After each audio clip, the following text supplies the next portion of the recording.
In today's video, I'll show you how to quickly contact PandaDoc support whenever you need help. Whether it's a simple question or a technical issue, getting in touch is super easy. Don't forget to like and subscribe for more quick guides. First, open your browser and head to pandadoc.com.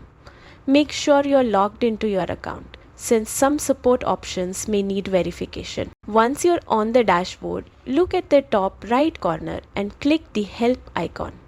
From the drop-down, select Contact Support. You'll now see an option called Ask a Question. Click it and you'll be connected to PandaDoc's chatbot. This bot can instantly solve common issues and guide you to resources. But if your question needs extra help, the system will escalate you to a live support agent who will give you personalized assistance.